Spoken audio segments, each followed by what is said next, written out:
l'entretien des patriotes. Bonjour à tous. Molimar sort la sulfateuse contre Didier Raoult. Une opération sauf qui peut. Avant de répondre à cette question, ça sera le gros dossier du jour. Je voudrais remercier, vous le savez, tous ceux qui me permettent de faire ce travail au quotidien en me finançant à l'aide des merci rémunérateurs.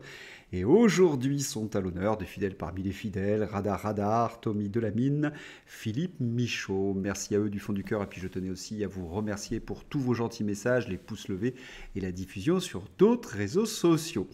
Je mets un peu de temps à répondre à tout le monde. J'ai beaucoup de travail en ce moment, mais j'espère me remettre en selle bientôt. Alors, on va commencer par le principal dossier, Molimar contre Raoult. Souvenons-nous les vœux de Didier Raoult. Bonne année les gentils, cette nouvelle année nous ramènera peut-être à la raison. Les docteurs auront le droit de soigner, les ministres ne seront pas corrompus par des conflits d'intérêts. Urgo, par exemple, j'ai parlé de cette affaire de la nouvelle ministre de la Santé, les experts déclareront, comme la loi l'exige, leur conflit d'intérêts avec l'industrie pharmaceutique. Et Didier Raoult continue sur le même ton, une page entière, si vous voulez lire les vœux de Didier Raoult, allez voir donc dans ma description. À ces vœux de Didier Raoult, vous avez la réponse de Molimar, dans une certaine mesure, sur LCI. Depuis mars 2020, on sait que l'hydroxychloroquine n'est pas efficace. Sur les premiers mois de traitement, on a eu 8 arrêts cardiaques déclarés.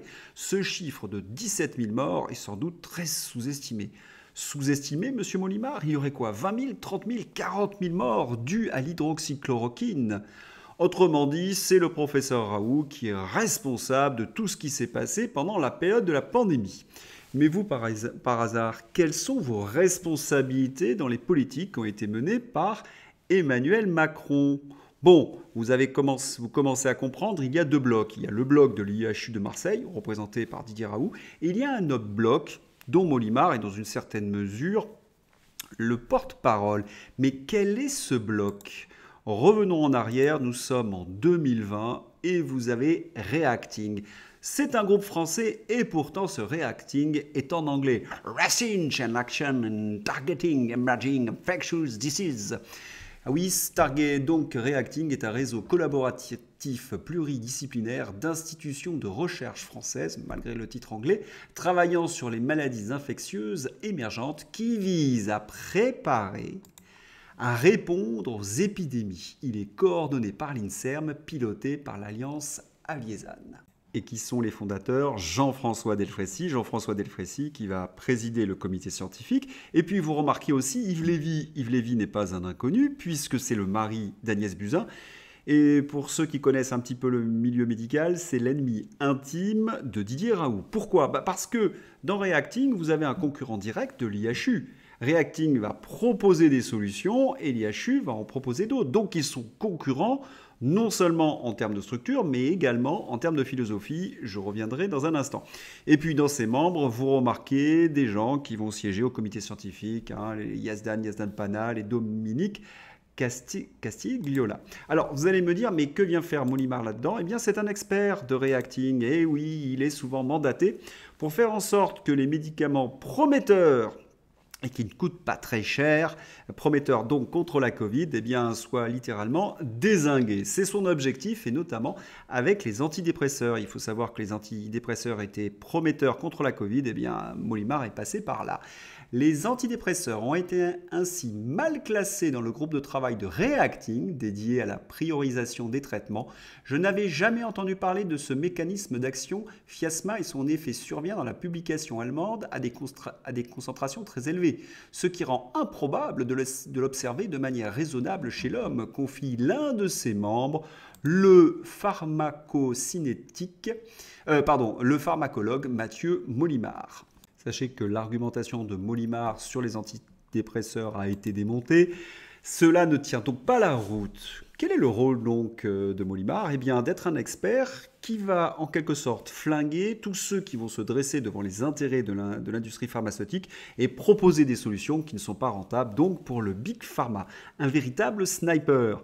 Est-ce qu'on s'étonne dans ces conditions de le retrouver sur le plateau de LCI? Pas vraiment. Alors, ce groupe Reacting va lancer des essais au premier trimestre 2021, premier et deuxième trimestre de 2021. Cet essai se nomme Discovery. L'essai clinique Discovery vise à inclure environ 3 milliers de patients en France et puis en Belgique, aux Pays-Bas, etc.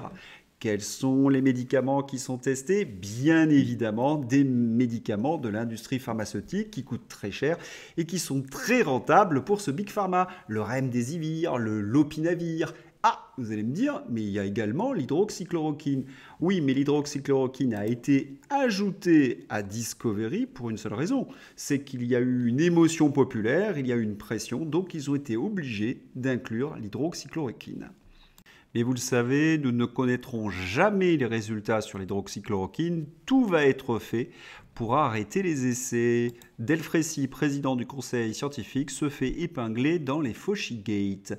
J'ai une énorme pression politique pour libérer l'accès à l'hydroxychloroquine pour tout le monde.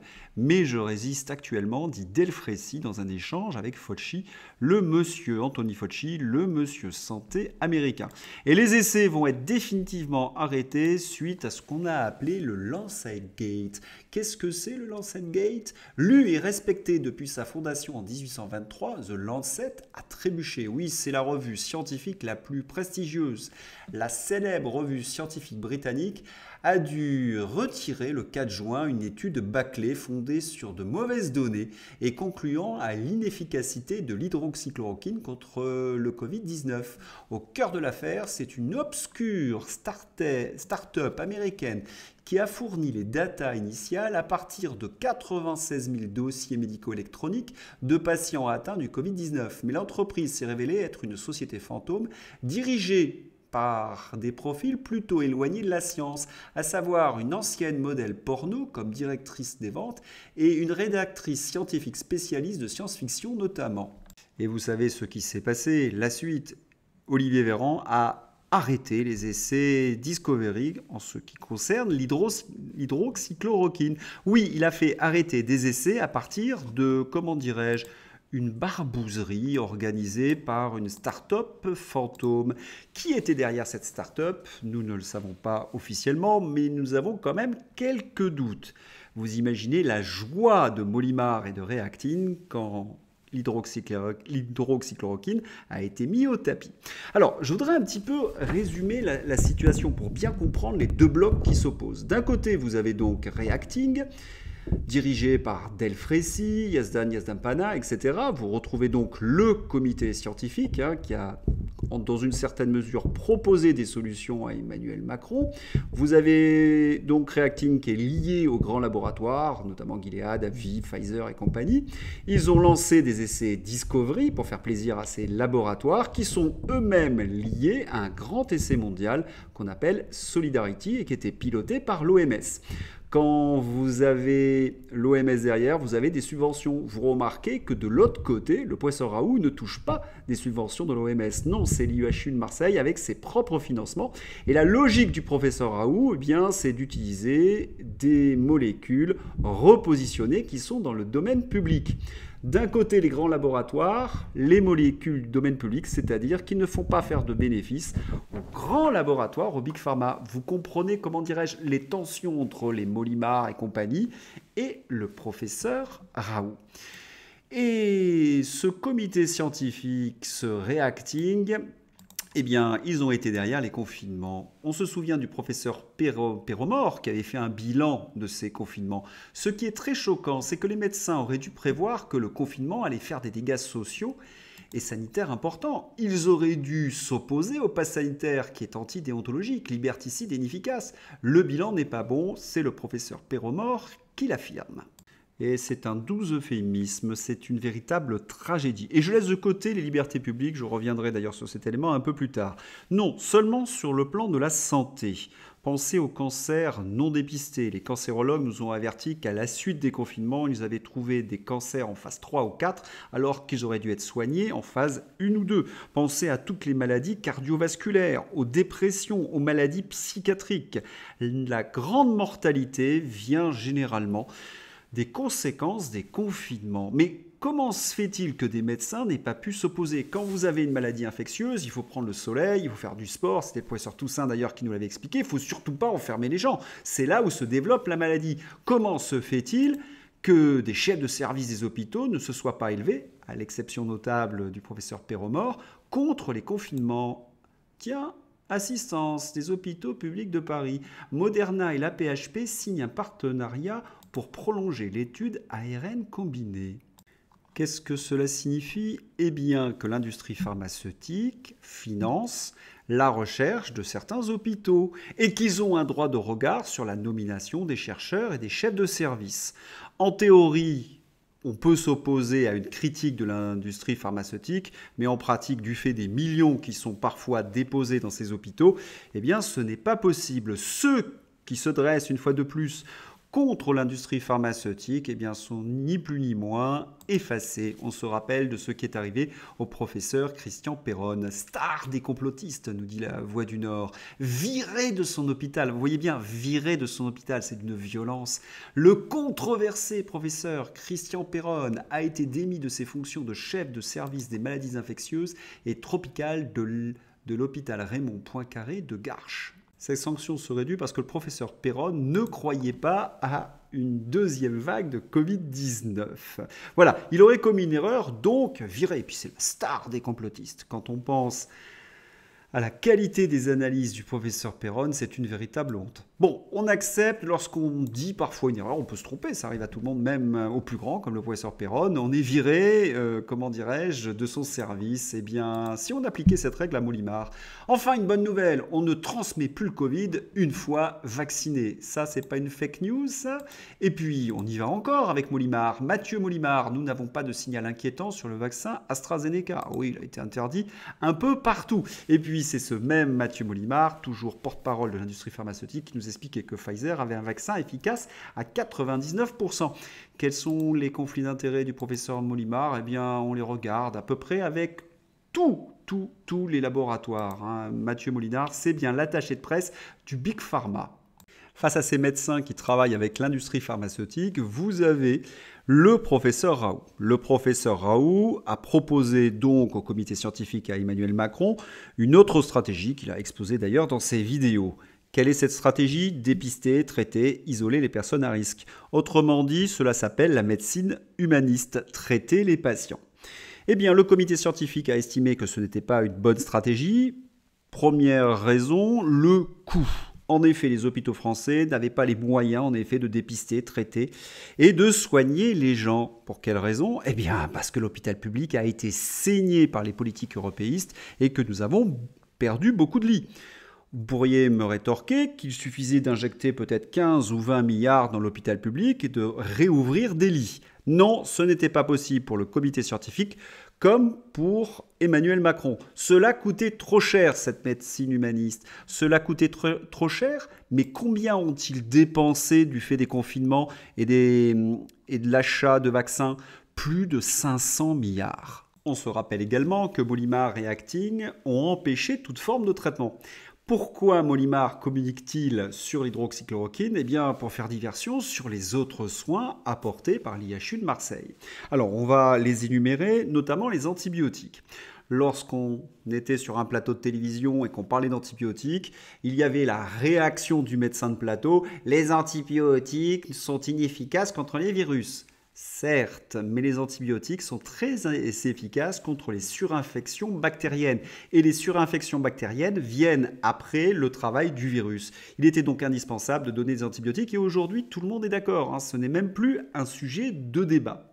25% des gens qui sont morts au début du Covid l'ont été parce qu'ils n'ont pas été soignés avec des antibiotiques. Ils sont morts donc de surinfection bactérienne. Le professeur Raoult a aussi donné des anticoagulants lorsqu'il y avait des caillots de sang dans les poumons. Il a aussi prôné la vitamine D qui stimule le système immunitaire. Tous ces traitements ont été interdits donc par ce comité scientifique. Dans ces conditions, vous comprenez la stratégie de communication de Molimar. Et oui, ce sont eux qui ont mis en place la stratégie pendant la pandémie. Molimar a été le porte-parole de ce gouvernement, d'Olivier Véran. Comment Molimar peut-il assumer la surmortalité due au confinement?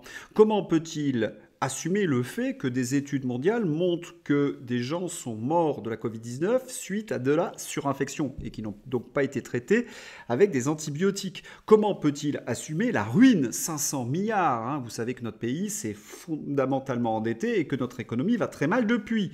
Comment peut-il assumer les mesures liberticides, notamment du pass sanitaire et du pass vaccinal? Et que dire du vaccin, puisque nous savons, contrairement à ce qu'il a dit, que le vaccin ne protège pas de la transmission, que le vaccin a des effets secondaires et dont l'efficacité, comment dirais-je, n'est pas de 99%, puisque Pfizer lui-même dans ses contrats explique qu'on ne sait pas exactement quelle est l'efficacité de ce vaccin. Je pense que vous avez une réponse derrière votre écran. Alors, que fait Molimar, qui est complètement en panique parce que les gens comprennent ce qui s'est passé? Eh bien, il sort une étude, comment dirais-je, très curieuse.